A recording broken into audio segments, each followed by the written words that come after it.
We're combining all the best old school wisdom with all the top new school methods to bring you the optimal way to coach and play the great game of baseball.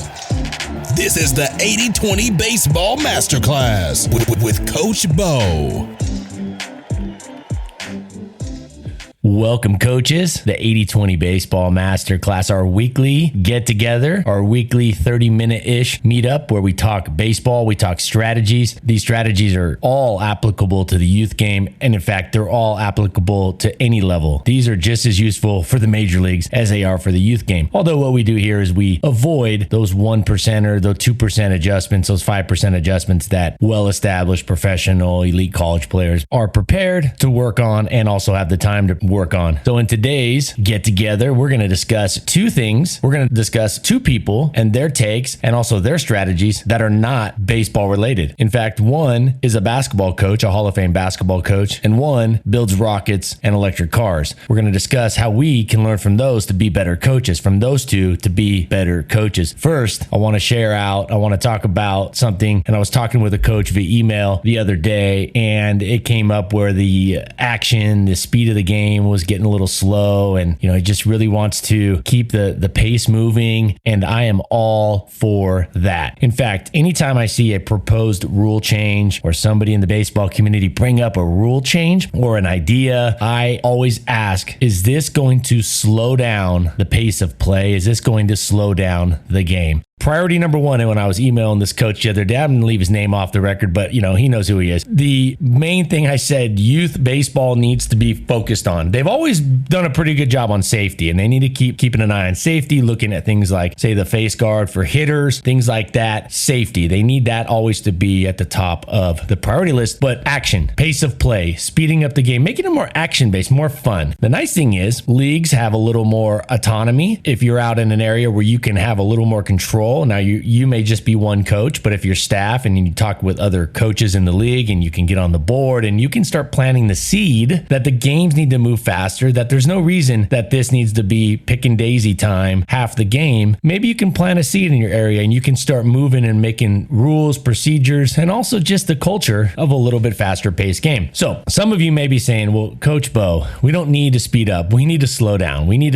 I get it. I get where you're coming from, but reducing boredom. Now, some of you may say, well, kids need to learn patience. They need to get back to having more patience. I agree 100%. I just don't think running slower than needed baseball games is the best way for kids to increase their boredom tolerance. I just don't think having slower baseball games is the best way for kids to increase that tolerance for boredom. Take them camping, get them off their phones, get them off video games for a whole weekend. Have a weekly family dinner that requires them to sit around the table for a full hour and visit without technology and without getting up and leaving. We can slow down other places. I just don't think making a baseball game any slower than it needs to be is the place we should be trying to increase that tolerance of boredom and patience. All right, now patience when they're hitting and not swinging at the pitcher's pitch, less than 2 strikes. That's different, right? Have some patience on that. Not tagging up too early, waiting for that outfielder to actually catch the ball before you take off. Now there's some good patience to have. But when it comes to keeping the games moving along, there's just no reason for a lot of the downtime. It's not beneficial to anybody. In fact, it's kind of an inherent laziness sometimes, just the slow pace of the game, and there's just a lot of inefficiency with the game of baseball. So as a coach, it's hard to have influence and it's hard to change everything around you, but there are some things that you can do. First off, you can, as a coach, go over before the game, plant the seed in the other coach's mind, talk to the other coaches and just plant the seed that you would like to see the game move at a decent pace, that you'd like to see things move along so the kids have more fun and it's more action packed. So you can put your brains together with other coaches, go to the board meeting, talk about how to keep the league. Because if you don't have a league, if you don't have participation, if you don't have players out there in the league on your team, how can you influence them? How can you use baseball as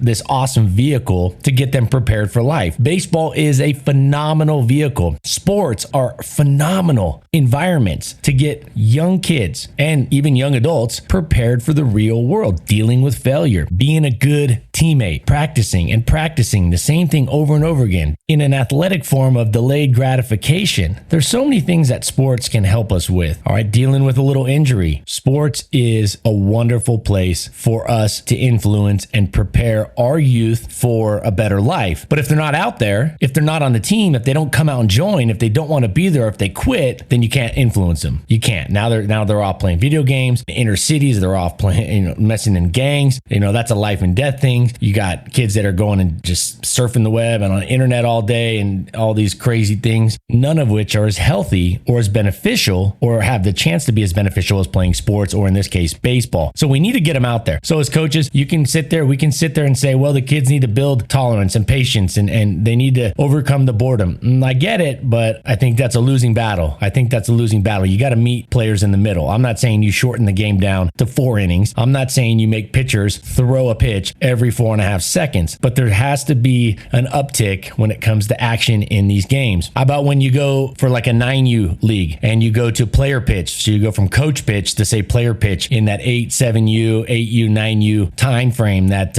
age group. How about every hitter starts 0-1? And you could say, well, coach, that's not fair. That's better for the pitcher. Yeah, but each team has pitchers. In fact, a lot of the hitters that are hitting with those same accounts and those same they have the low leverage when they get up there as a hitter, they're going to be in the higher leverage spot when they're pitching. And when they're on defense, their pitcher is going to have the 0-1 count. It doesn't change the game much, but it definitely makes it so there are going to be a much higher percentage of outs before they get to a walk. When I say higher, this could easily, I'm just off the cuff saying 15%, 20%, but hey, that's a lot of reduction in walks. And I'm not saying walks are bad. And as players get better and the pitcher's command gets better, as it gets better, the pitchers have better command as they get older. There's fewer walks as pitchers get older. Then you don't have to stick with the 0-1 count start. It's just a small example of it also gets the hitters to be better with 2 strikes. So they get to practice that 2-strike approach and be good with 2 strikes more often. Players from your little league, from your pony league, from your area league get to high school, they will have had more opportunities to hit with 2 strikes. And you could also say, well, they've had less opportunity to hit with their plan A approach. True, but that 2-strike approach is super valuable and all the great hitters are really good with 2 strikes. So it actually gets you to practice both of those counts, because if you screw up in a less than 2-strike approach, you still have, if you're in plan A and you screw up as a hitter, you still have another pitch coming your way, at least 1 and sometimes 2 or 3. But if you mess up with 2 strikes in that 2-strike approach, well, you're going to be sitting on the bench and your team just lost one of its precious outs on offense. So that right there is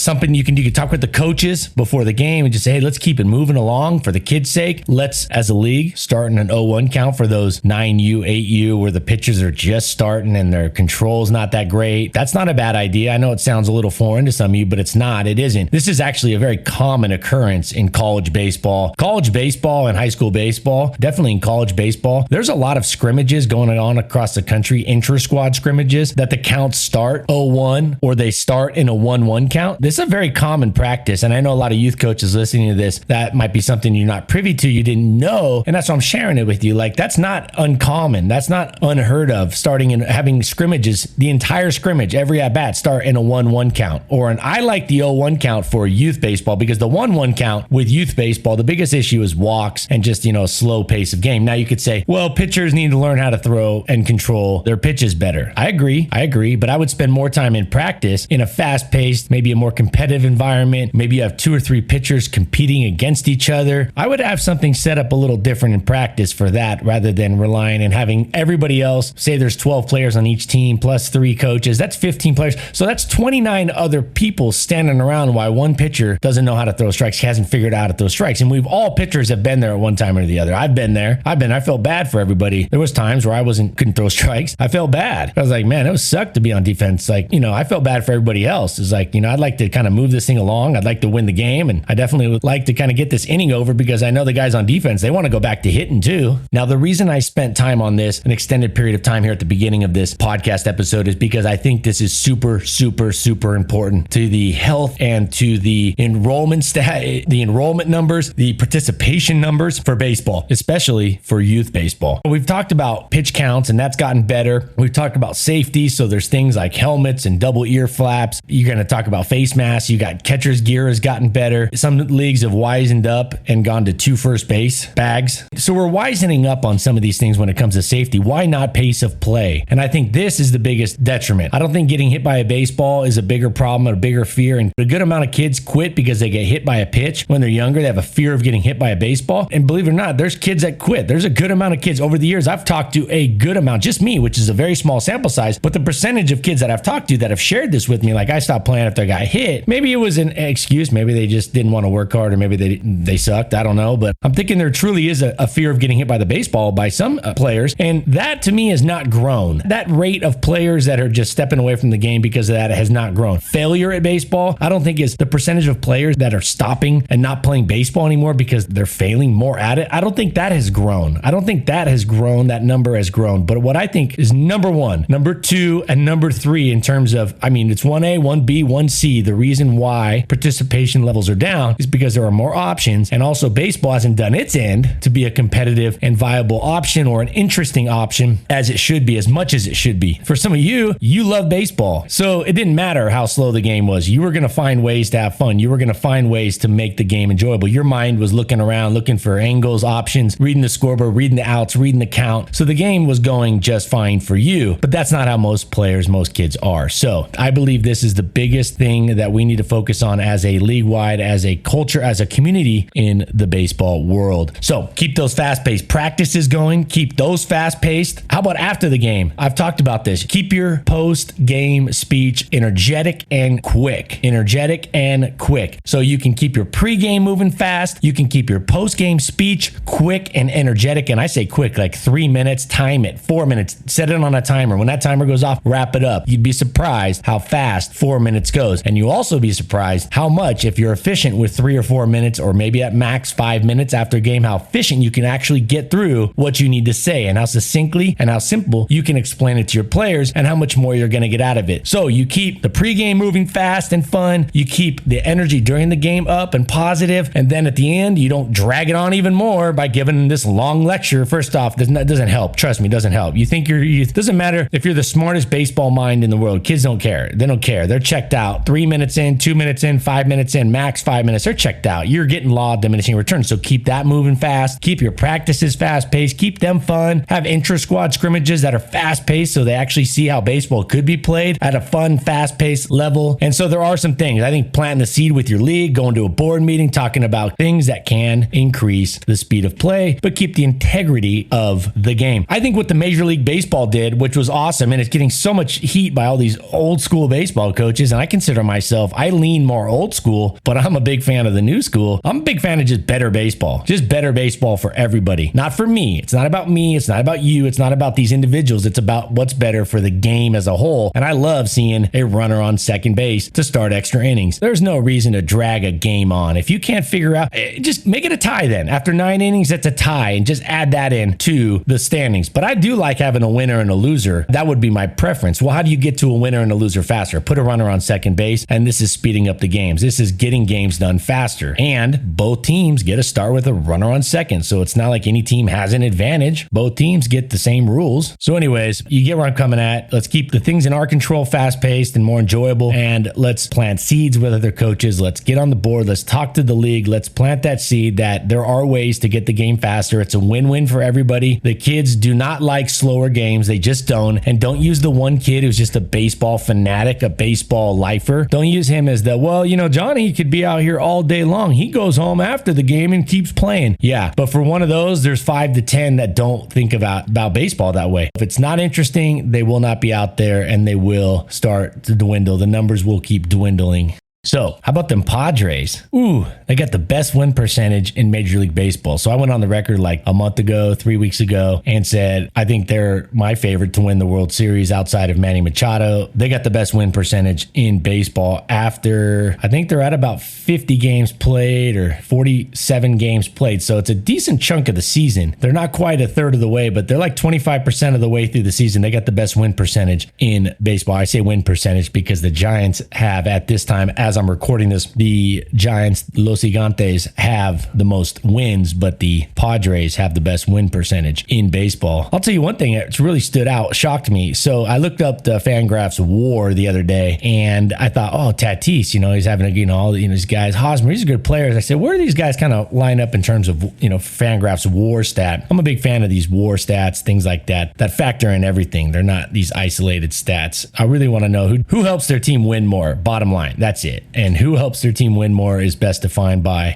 the WAR stat amongst a few others, but there's different WAR stats. Like Fangraph has their own WAR. And nonetheless, Tatis was like 75 or in the league. He's like in their 72. So he's like barely in the top 75 for WAR. This counts pitchers and hitters. And Jake Cronenworth and Trent Grisham are top 30 WAR producers right now. When you talk about a team and you're like, who, Cronenworth? So if you're on the West Coast or if you follow the Padres, you know Jake Cronenworth, you know Trent Grisham. But if you're on the East Coast or if you're just kind of a casual Major League fan, you're like, who? Jake what? Huh? Who's it worth? How much is he worth? Cronenworth. Trent Grisham? Is that the author? But these are the players for the Padres that are having solid years and have continued to have improving solid years. So I think the Padres are lining up pretty good. Who knows? There's a lot of season left and there's a lot of good teams out there. But man, they're fun to watch. A lot of energy. Oh, and by the way, I've been very upfront. I was born and raised a Dodgers fan, but at the end of the day, I'm a baseball fan. I'm a baseball fan. Youth baseball, high school baseball, college baseball. I watch an even amount of all of it, but I definitely am more of I'm just a local person. I like the local team. I think that's kind of how you should roll. I think wherever you grew up or whoever your parents or dad rooted for, then that should be your team, and you should be kind of loyal to that team and just to have fun. And we should have fans, and it's not like politics. It's just sports. And so there's not life and death and things like that. So I think having a team that we root for, and growing up, my dad was a Dodger fan, and that's where I went going to Dodger games and Angel games. And so they happen to be in two different leagues. So I'm a Dodger fan. I watch the Angels. I'm an Angel fan. And when they play each other, I go blue. So me saying that the Padres are my favorite says a lot, because they're in the same division as, not just the same league, they're in the same division as the Dodgers. And the Dodgers are a good team. They're going to continue to be a good team. Speaking of that, Trevor Bauer gets a lot of heat. Man, that guy's having fun out there. But I'll tell you what, one thing, and I should probably bring this up. I'm going to talk about one thing, or actually two things that Trevor Bauer is doing. And I think it could be a misconception or misleading to youth players that watch Trevor Bauer and some of his, you might say, quote, antics or his actions that are outside of that kind of norm, that strict baseball culture, unwritten rule stuff. And so I'm going to share, I think I'll do that in the next episode, talk about how players, when they watch these players in the major leagues, these youth players, need to be careful of a couple things. And also as coaches, you need to be careful and kind of keep an eye on things that we see these professionals do. There's two things that he does that I believe allows him to be the way that he is. And I'll share with you why I feel it's completely okay for him to do what he's doing. Okay, so the intro went a little bit long, but I'm gonna get into part one. We got a two-parter. Intro went long. These next two are gonna be about 5 minutes. We're gonna hit it and we're gonna try to get a lot out of it. First one will probably just be a few minutes. Elon on first principles, Elon Musk. I thought he was one of these guys that was kind of a cultural thing, maybe a fad of a person. I thought he might just kind of come in and go. And I thought it was this like kind of cultural icon. And when I started digging, I started listening, I started doing my own research, my first hand research. And I thought, oh man, I was wrong. This guy's the real deal Holyfield. Elon Musk is the real deal Holyfield. Insofar as, I'm not saying he's the real deal father, real deal family, I don't know, or real deal when it comes to coaching any kind of sport. Okay, but what he does and what we can all learn from is so valuable to us to learn from. How he runs his companies and how he looks at life is something we can actually use, and actually to be even better versions of that when it comes to coaching baseball and parents, and definitely in our own jobs and our own companies. Elon Musk was asked. So Elon Musk got asked, how are you able to learn so fast? How are you able to store so much information? And he replied, quote, make sure you understand the fundamental principles. That is the trunk and the big branches before you get into the leaves, the details, where there is nothing for them, the leaves, to hold on to. And I thought that makes a lot of sense. He can build much better mental models and understanding of the world and connecting dots because he goes on the roots and the trunk and the big branches, and he avoids, for the most part, getting caught up in all the leaves and all those details. Now, unfortunately, in the baseball community, it's loaded with talk about leaves. It's everywhere in the baseball community, talk about leaves. And the dialogue log should probably be 98% about roots, about the trunk, and when we need to, those big branches. The leaves make a nice sound. They shimmer. They're pretty colors, but they fall off every year. Unless you're in some of those beautiful weather southern states where those leaves stay. In California, they should always just stay on there. Southern California, the leaves would, like, for the most part, just stay on the tree year round. Came up here to Boise and it was like, hey, where'd all those leaves go? They've been gone for like 5 months. But I'll tell you what, the fall and the spring up here is really awesome. I went 40 years, never had a fall. I got up here, had my first fall, like official fall. And I was like, oh man, that's pretty cool. The leaves changing colors. Awesome. But at the end of the day, all those leaves fell off. They fell off and those trees were barren for 5 months. In fact, they just came back within the last month. Neighborhoods starting to look beautiful, backyards looking beautiful. But those leaves, they fall off every year. And that's what's happening in the baseball community. We're getting caught up too much with the leaves. And I think part of it's just that kind of sheep mentality that you see in society. We have this, everybody who has not been living under a rock, and most of you, I can see this, the kind of the demographic that listens to this. And I know you're all about my age. Some of you are older, some of you are a little younger, but we're old enough to understand the sheep mindset and see it. When we see it, we recognize it. And I think in our community, our society, we are probably more than ever. And that's part of the connectedness that we have with social media and the internet and things like that. It's much easier to control a lot of people's mindsets because we can connect and get in touch with them via technology, which can be a great thing, but also a huge detriment to the health of society and to our mental health and things. But I think that we see that sheep mindset and it's trickled in or avalanched into baseball. So as coaches, make sure that we get the fundamental principles, the trunk, the roots, the big branches. That is the 80-20 rule. You don't get into all these shiny objects, right? In the business community, that's a very well-known phrase, as most of you know, the shiny object syndrome, chase the shiny object. We need to stick to coaching up the fundamentals and sticking with not just the fundamental skills. A lot of times in baseball, we talk about fundamentals and everybody thinks skills, throwing, fielding a ground ball, making contact with the bat, throwing strikes. Yes, but the fundamentals of coaching are different. The fundamentals of coaching are have a good team culture with discipline. And we're going to get into this in just a second with Bob Hurley Sr. in part 2. Discipline, efficiency, authenticity, essentially like the drill guide, the drill mastery guide that you can all reach out to me at Coach Bo at 8020baseball.com. You can reach out, Coach Bo, 8020baseball.com. Email me, I'll send you the drill mastery guide, or you can go on the website, 8020baseball.com. You can put it on there. You can submit, just your email. It comes to me. It just doesn't go to some random service. You put the email in there. It comes to me. It says that you've requested the drill log. And it just comes straight to me. I don't pawn it off on a third party email service. It comes to me and then I send you that directly from me, from my email. I send you the drill guide. But if you think about that drill guide, if you've read it, and most of you have probably looked through it or read it, hopefully you've studied it and are using it. That's a lot of those are the foundations, the fundamentals of a good drill. Well, good drills will take care of a lot of your coaching strategy. And then you have things like discipline, team rules, team standards. Those are the fundamentals. Picking players that are high energy, good teammates, good character people. Go watch Draft Day with Kevin Costner. I've talked about this many a times. Pick good people. Everybody thought he was nuts. He got booed in that movie for picking who he picked. He got booed on Draft Day for picking who he picked. They thought he overshot a lot of picks to pick the guy that he picked. They thought there was no reason to pick the guy. Even his own staff thought he shouldn't have picked that guy. They all almost rebelled against him, but he went with the high quality, high character person. Now, some of you guys were like, oh, Coach Bo, spoiler alert,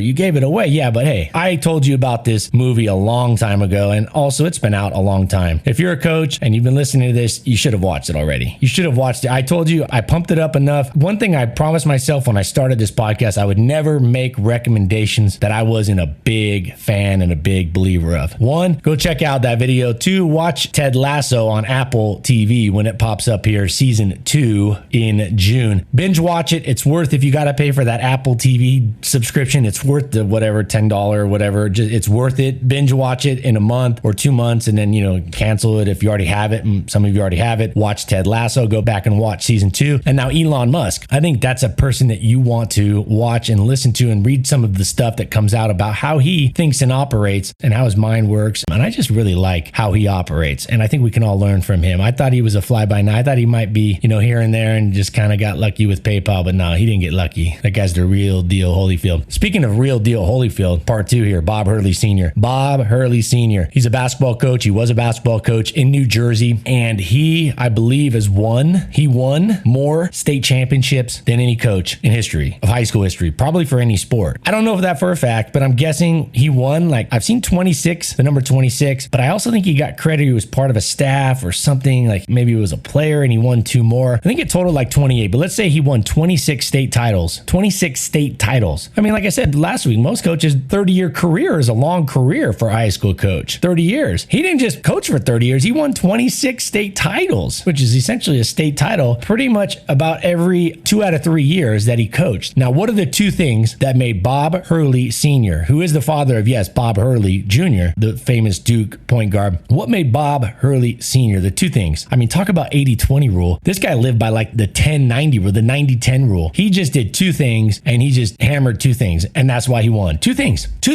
And you guys are like, that's crazy. You had to do other stuff. Sure, there was details within those 2 things. And there was definitely more than just these 2 things. But I tell you what, 95% of his MO, his modus operandi, his operating procedure was, his standard operating procedure was, we want to do a full court press. We want to run the best full court press any team will ever see times 5. We want to make sure that every team we play, we will full court press the entire game, and we will be so dialed in with our full court press. We will have every angle covered, literally every angle covered. He would run the full court press, literally so much of his practice. That's what they would just full court defensive press. Bob Hurley, full court press. That's it. Can you imagine how many basketball? Some of you have coached basketball. That's all they wanted to do is have the best full court press that any team had ever seen times like 5. He didn't just want to be the best they'd ever seen. He wanted to be the best, the most challenging full court press that any opponent he ever faced would see and go against. And any of you that have experience with basketball at any level, you know a full court press for high school and youth sport. Because a big part of that is they can't throw. This happens in baseball too. They can't throw the basketball. They can't pass the basketball as strongly as they can when they get older, like in college and pro. They can just zip it down the entire court with like one hand. In high school, a lot of them don't have the strength to do that, but their legs, they're fast. So the legs are ahead of the arms. And that happens in baseball and youth baseball. The speed, that's exactly why it's so much easier to steal bases and run first and third offense all day long in youth baseball. A lot of you know exactly in fact, all of you know what I'm talking about. You're shaking your head like, yep, you can pretty much just steal at will in youth baseball for the most part. Why? It's because the runners are fast, or much faster than the arms have gotten to. The development of the arms and the strength of the arms lags behind the development of the legs. Now we can get into why. I think it's because they're running around the playground. They're running around a lot when they're younger, and they're not throwing things around as much. So their leg strength inherently is, or has developed faster than their arm strength. Okay, but he does this with his team. He just full court presses all day, and he runs a very disciplined, or he ran a very disciplined program. There was teamwork. It was team first. There was no back talk. There was no lack of hustle. Essentially, everything I've laid out for you and your expectations that you should have for your players. So Bob Hurley did 2 things, and that's why he won so much. One, he ran a disciplined program that was about teamwork. It was about the team. It was about the players being tough. He would hold them to high expectations and high standards, and they almost all of them, not all, but almost all of them sound like